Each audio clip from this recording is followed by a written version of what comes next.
Hello children, welcome to the YouTube channel, and in today's video we are looking at the reading of Urigobba Rajanante Padya, which is a poem. In the previous video which I have uploaded, there is English explanation given to you. You can refer that, and for the complete reading of the poem, here it goes. Patha Eradu, it's a Padya, that's a poem. Urigobba Rajanante. It seems that there was a king in the village. That's the title of the poem. A story which is in the form of a poem is Urigobba Rajanante. And let me start reading it for you.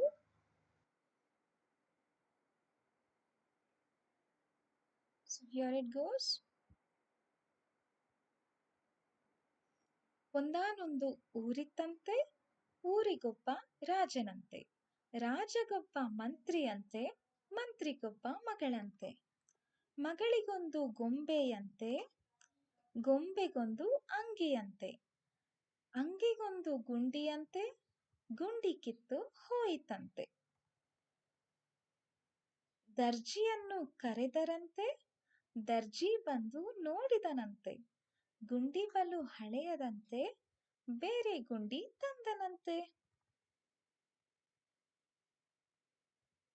ಅಂಗಿಗಿಟ್ಟು ಹೊಲಿದನಂತೆ ಅಂಗಿ ಸರಿಯಾಯಿತಂತೆ ಮಂತ್ರಿ ಮಗಳ ಆಸೆಯಂತೆ ಗೊಂಬೆಗಂಗಿ ಹಾಕಿದರಂತೆ ತುಂಬಾ ಚಂದ ಕಂಡಿತಂತೆ ಗೊಂಬೆಯಾಟ ಆಡಿದಳಂತೆ ಬೇರೆ ಗೊಂಬೆ ತಂದಳಂತೆ ಎರಡಕ್ಕೂ ಮದುವೆಯಂತೆ ಊರಿನ ರಾಜ ಬರುವನಂತೆ ನಿಂತು ಮದುವೆ ಮಾಡುವನಂತೆ ನಾನು ನೀನು ಹೋಗೋಣಂತೆ ಮದುವೆ ನೋಡಿ ಬರೋಣಂತೆ.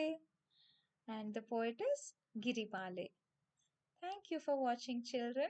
Happy learning in the Happy Kannada class.